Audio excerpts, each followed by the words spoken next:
Johnny Somali, aka Ramzi Khalid Ismail, may be losing his top ally in Hank Yu.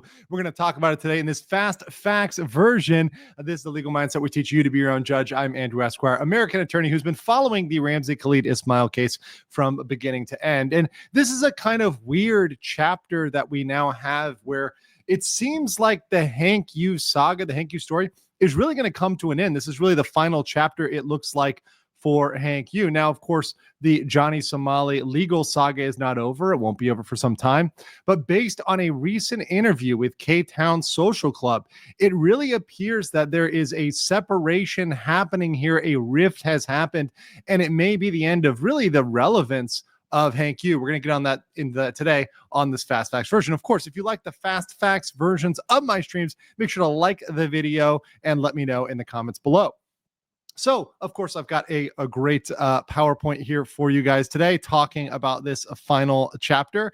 And with this, in this final chapter with Hank, we had this interview that was conducted in person between a member of the K-Town Social Club, which had originally interviewed him, and, of course, Hank Hanjong Yu. Now, this is interesting because there were many questions that were asked or many things that came up. It was a very long interview. And I want you guys to, of course, check out the full-length version. If you're interested, it's in the comments below in the description. If you like the channel, if you like the way it was handled, which I must say was very professionally, very neutrally. I have a lot of respect for the interviewer because he was able to kind of sit through that with a straight face and kind of a calm demeanor and get through that. So I have a lot of respect for that on a professional level. So if you guys want to check that out, once again, description below. And of course, if you like it, you can subscribe to their channel. Now, this went down, I believe, a week or two ago and was just released a couple days ago.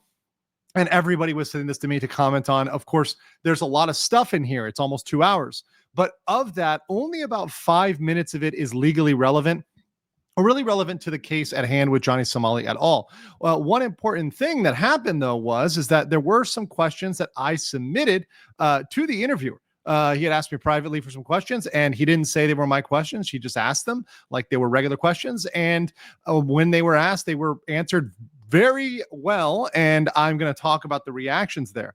But one thing I want to talk about is what is irrelevant, because this is something, and I've talked about kind of my coverage and how I'm trying to focus on what's relevant and legal and objective versus what is drama or what is kind of not really going to do anything for the legal case one way or another. So the majority of this interview is irrelevant legally. Now, it may be good cinema, it may be good TV, it may be good drama. That's perfectly fine. And if that's what you like, hey, go check out the full-length interview. There's a lot of stuff that you'll probably laugh at or enjoy or whatever else.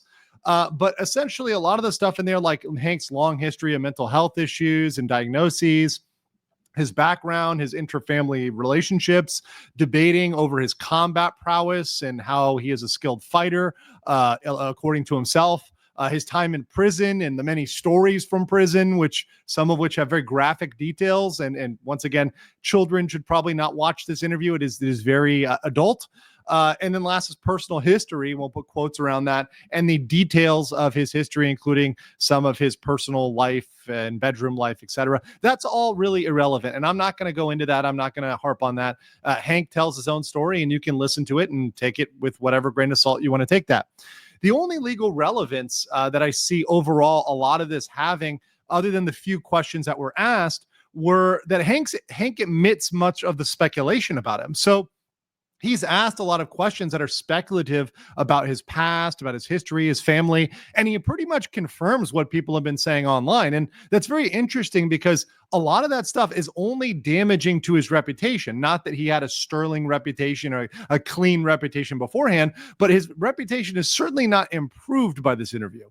It is certainly only damaged by this interview insofar as he's confirmed things. And another thing that's going to bring up, because he brings up a defamation lawsuit at the end, or at least threatening a defamation lawsuit at the end, is by confessing a lot of these things, he's removed his ability to claim defamation, essentially saying, hey, no, these things that have been said are true. So they are thus not defamatory, particularly in jurisdictions like the United States, which the majority of the streamers that he talks about, the proper venue would be the United States, would be completely barring any sort of defamation claim for reporting what he said himself. So let's get into it. And I want to bring up a couple things. First of all, he does bring up his time and people knowing him as quote unquote the Asian Nazi, that sort of these meme photos he says he took. Here's one with the Kekistan flag, all that good stuff. He's got some in the Confederate outfit. So he does say, and this is one thing I'm going to actually agree with Hank on here, is he says all of these photos, the stuff he was doing in Confederate cosplay, etc. He says he doesn't support the Confederates and that he would have supported war crimes against the Confederates, etc. But he says that all of this was to troll people online. And you know what? I actually believe him. I actually genuinely believe Hank was just trolling people online. But beyond that, this information about him and his past and his cosplay and whatever else, it really isn't legally relevant. He was never charged with a crime for cosplaying or whatever else, or taking photos online. And largely trolling people online is usually, and I'm putting a little asterisk there, guys, usually, not always. Sometimes trolling goes too far, but usually trolling is not illegal. And usually trolling is free speech. And actually, as much as Hank may say I don't believe in free speech, I actually do believe in free speech insofar as if you are not breaking a crime, you can troll people online. And I don't care whether you're on the left or on the right or center, or if it's whatever it's about. It could be teasing different, people, whatever. That generally is legal. So this side of it really, if he says he's trolling and he wasn't convicted of a crime, okay, yeah, sure, Hank. Then it was trolling. And, people can take that the way they take that, and how they view you is their own opinion. And of course, many people have bad opinions. Many people don't care about his trolling, but that came up during the interview. The next thing and the next questions that were the questions that are relevant. And now there are several questions that were relevant there. And mainly I'm going to focus on the ones that I asked. So I asked questions related to his money and related to what if Johnny goes to prison. And he answered those questions. So related to the money, of course, and you can see the full response, the full video. If you want to check out my live stream, I play the video. We're going to go through it bit by bit in the live, but I'm just going to summarize it here for the fast facts version. So about money, he's asked, hey, how much money have you spent on Johnny? Like, how much have you spent on him at all? And he actually admitted to spending around or perhaps over $20,000 USD, 20K USD between legal fees, housing, etc., paying for things for Johnny, etc. About 20K USD invested into Johnny Somali. That is a lot of money. In fact, for somebody who has not been working until recently, he does admit that he just got out of school and now he's tutoring, right, to make some money. But for someone who's not working, that's a lot of money. And certainly if that was coming from someone's family and now their family knows they were spending 20K, that is something that can make them very, very mad. That large investment into another person that wasn't going into Hank. Hank was pretty much fully underwriting that. So that's a lot of money. That's significant. And when I saw him answering these questions, in this manner, and you can kind of see this as a screenshot of when he was talking about the money, he actually seems hurt by this. And he seems to realize and be bright enough to know he is probably never getting that money back. He realizes he's probably never getting that money back. He says he did it on principle because it aligns with his values and beliefs. But on some level, I do believe Hank wants that money back. And he knows that Johnny really isn't going to have the capacity to get that money back. Beyond that, the second question was about prison. And what if Johnny goes to prison? Well, he actually admitted, which was huge, that Johnny may indeed go to prison, but he thinks it's for a couple months, not for years and years and years. Well, that's just kind of arguing over semantics. Even Hank Yu, even his top ally, is at this point resigned to the fact that Johnny Somali, Ramzi Khalid Ismail, is likely seeing time behind bars in Korea. And that's a big shift, because if you caught the earlier interviews, the earlier statements by Hank, remember, this is his top ally, you would say, and he describes himself as one of Johnny's best friends now. And if his best friend now is admitting to the fact that he will probably see some time in a Korean prison, that's a huge shift. That's a massive shift. That is huge. So I think that's a big one. The other big one is that he admitted that he indeed is now potentially not housing Johnny Somali. So he said Johnny is perhaps somewhere else. He admitted, yeah, Johnny's not with me anymore. He's somewhere else, but I'm not going to tell you where he is. Right. And it's mentioned a Goshiwon, which is a very small room, kind of a very tiny room in Korea. He's saying, mention, he might be in a Goshiwon, again. And that's what the host brings up. And he responds, yeah, that's probably where he is, kind of hinting at, yeah, that's probably what's going on. So, yeah, he's probably in some off-site area. I would believe that. But here's the legal relevance. The case is coming up in 1 week. if he indeed has moved, he needs to update his address. As far as we know, as of date, he has not updated his address with the court. So perhaps he forgot. Perhaps the lawyer hasn't gotten around to it. Perhaps he'll watch this Fast Facts and actually do that. But legally, he is required to update that. If he has not updated that and he has moved and he comes to court and lies, that's contempt of court. And that would be very severe for Somali if he is misrepresenting where he is staying and he's in fact staying somewhere else. That would be a big, big problem for Somali. So if Somali has actually moved physically and is no longer residing with Hank, that does need to be reported to the court. So that's a big deal. That's a huge thing. Beyond that, let's move into talking about defamation. Now, Hank, of course, brought me up at the end, and I was kind of thrown off. I'm like, whoa, you bring up legal mindset at the end. In talking about defamation and bring up defamation. So Hank confirms that he wants to sue for defamation. Now, he specifically mentions me, or rather the host brings me up. But the truth is, and I've actually seen some proof of this, that he wants to sue several people. He wants to sue Atozi, me, 15 Minutes, the Korean streamers. And while the Korean streamers are a little bit of a different case because they're in Korea and Korean law will clearly apply, they'll be more easy to serve, etc.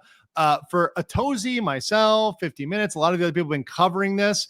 He wants to sue Asmongold or whatever else, anybody who's covered this on the internet. It's going to be very, very difficult. We're going to talk about those challenges. But when he talked about defamation, and once again, I've got the full clip in my life, he admits his pure motivation is money. It's just money.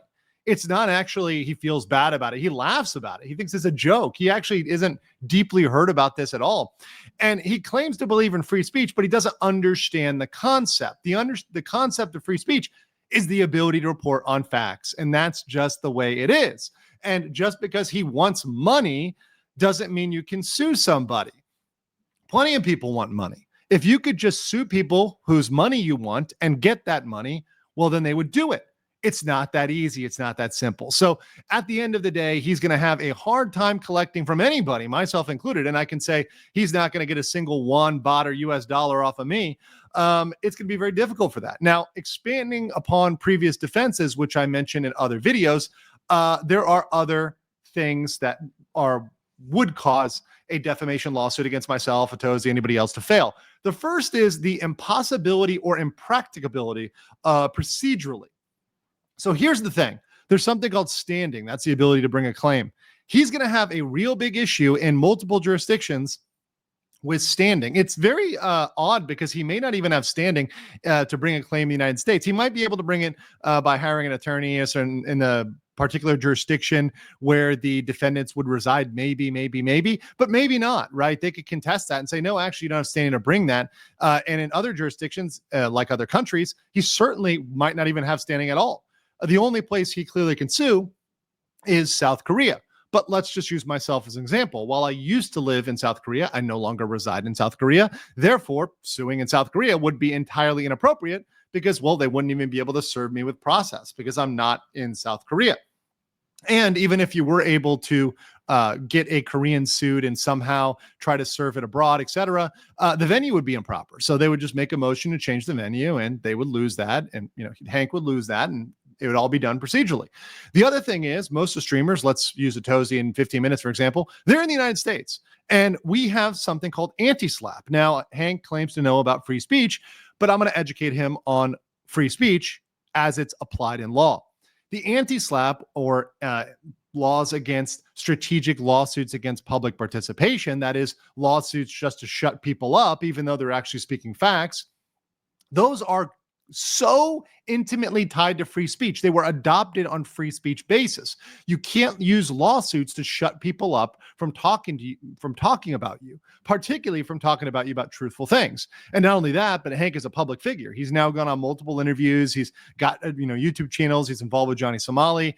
He is a public figure, so he is held to a higher standard under New York Times versus Sullivan. Therefore, all these anti-slap protections would essentially prevent him from even going to court. It wouldn't even get to a motion to dismiss. In a preliminary motion, it would be blown out of court in the United States. So that would be a very kind of funny way for it to go and an entire waste of Hank's money. Although at this point, if he's wasted $20K in legal fees, I mean, what's another $20K, right? I mean, there you go. Beyond that, the things that have been reported on by everybody, myself included, have all been factual and confirmed by Hank. In fact, he confirmed them in this interview. And in American law, at least, the truth is a defense. And in other jurisdictions, even in Korea, there is a public reporting or a public interest exception. And clearly, the reporting under this would fall under public interest since it's related to Johnny Somali, since all of it has been adjacent to the criminal behavior of Johnny Somali. The other thing is you need to have damages. So to bring a claim in America or pretty much any jurisdiction, you're going to need damages. What money did he lose? He wasn't making any money. His family, mom, whatever, was giving him money regardless. So he didn't have anything that was lost because of that. And further, you actually have to have a good reputation, or at least a neutral reputation, in order to be damaged. But at this point, it's very clear. And speaking to people in Korea, Korean lawyers, if you have a bad reputation, there's no reputation to be damaged. Even in Korea, that would be thrown out because of his own reputation. And at the end of the day, nobody, myself included, Atozi, anybody else, has been served with a lawsuit by Hank. So there's no lawsuit in existence. And because of that, I just don't see this going anywhere or see anything. That's why I think this is indeed the final chapter for Hank. Now, what's my conclusion on him as we wrap up this saga? Well, the conclusion is that to date, to our knowledge, the Somali conviction team, the rest of us, Hank has not been indicted of a crime in Korea. We don't know of him being indicted of anything. We would probably know by now. And he hasn't been. And Hank appears to be trying to separate from Somali and planning an exit. In the interview, he talks about going to China to study mechanical engineering in July of 2026. Now, I would note that based on his U.S. felony, China might give him some trouble with his visa because China tends not to like felonies on their visa application. So that might be a little difficult, but perhaps he pulls some strings or whatever, greases the wheels or whatever else and gets in. But that might be an issue. The other thing is that Ramsey owes Hank over 20K USD, which is probably causing a rift between the two. And I'm not one to sit here and get in between these two people as they separate and try to put them back together. I mean, I think that is a significant concern. I think a real friend would pay another friend back. I think if they were owed money, they would pay it back. And I think that we might be seeing, because Ramsey has allegedly moved out. He's saying he's moved out, and Hank sounds like he's moving on. It sounds like these two might be a little bit over. Like it might be starting to break up. There might be a rift in the family. So going forward on my channel, on this channel, unless Hank is criminally indicted in Korea or anywhere else, or he serves as an official witness, to me, he's irrelevant legally. And therefore, going forward from today on, I'm really not going to report on Hank except for as it relates to the lawsuit. I think it's a distraction. I think it's mostly drama. And once again, on my channel, I'm trying to be objective, focusing on the law and not just in on the side stuff. But I want to know what you guys think below. What do you think about the Hank saga? What do you think he contributed to the Somali story? I'll catch you on the next one. Are you guys enjoying the stream today?